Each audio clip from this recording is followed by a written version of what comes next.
So we have former South Africa captain Plessis with us, and he is venturing into a new aspect into the cricketing world, and is now currently with the Rotterdam franchise in the ETPL.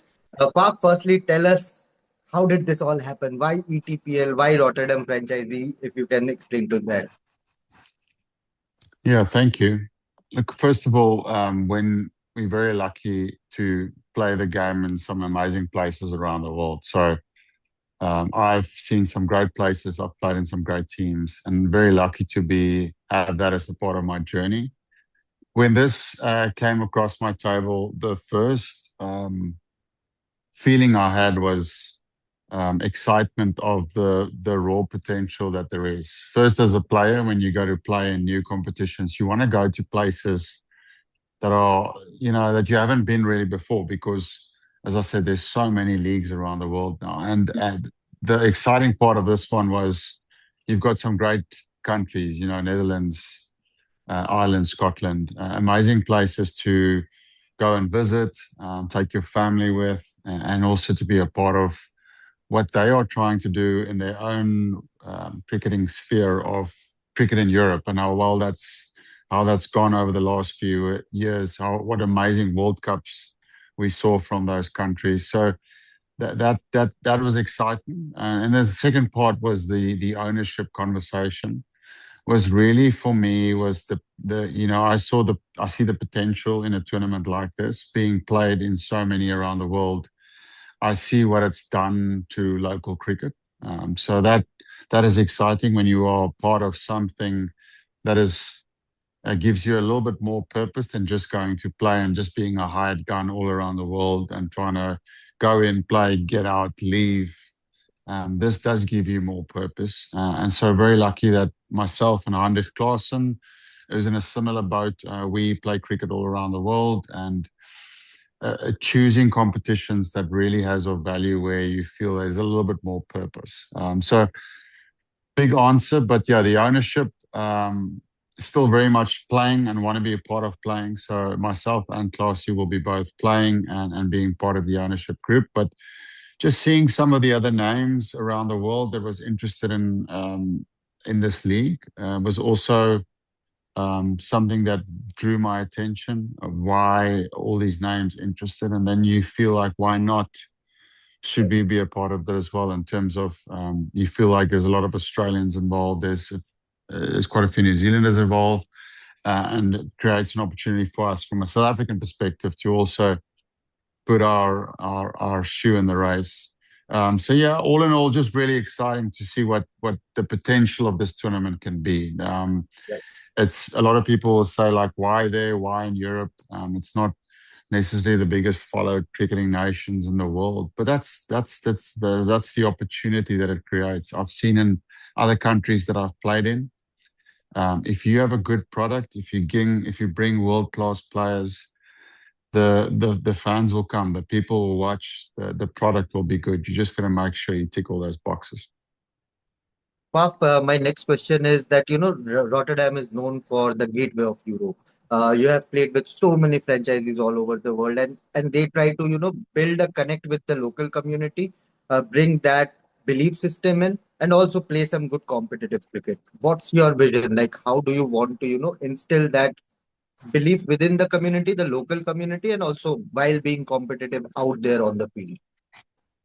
Yeah, good question. Look, I think it's our responsibility, or first say it's the league's responsibility to make sure that they do that really well. They leave no stone unturned when it comes to how are they building something from scratch? How are they working on the pathway system? What are they doing to grow the local cricket in each of those countries? And then it moves on to the teams and the owners of the teams.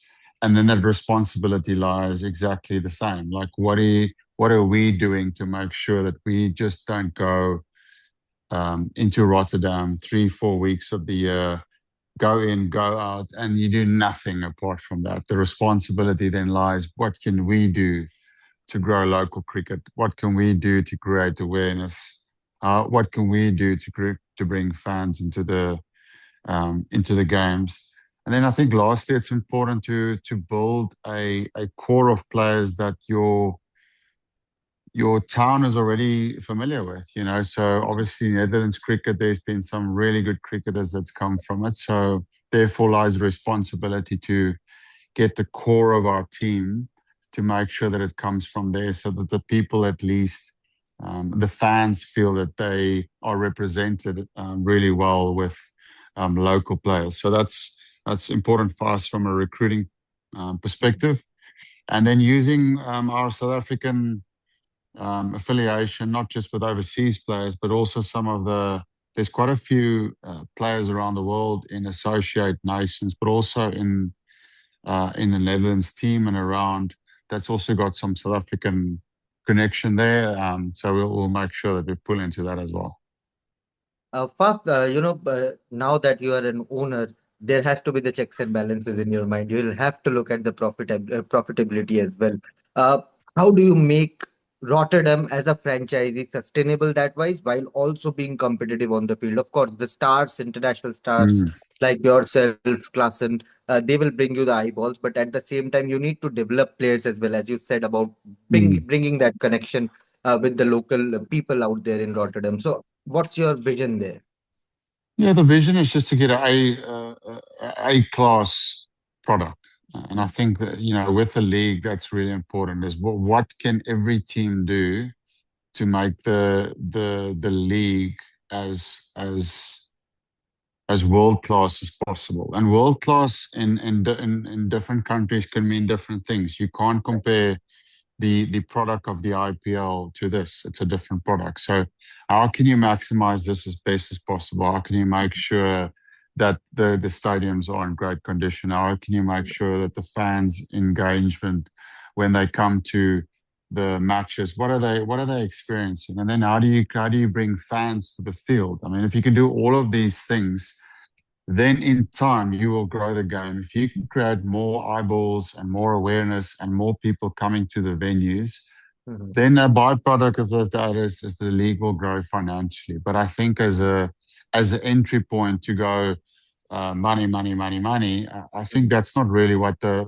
vision of this is. The vision of this is something that is you building it from scratch. So it might take a little bit of time, but how great will it be in a few years? We look back and you go, look how this thing has evolved. Look how cool this league is. Look at all the players that are playing it. Look at how Europe has grown over the last 3 or 4 years Mhm. in terms of people coming to watch cricket.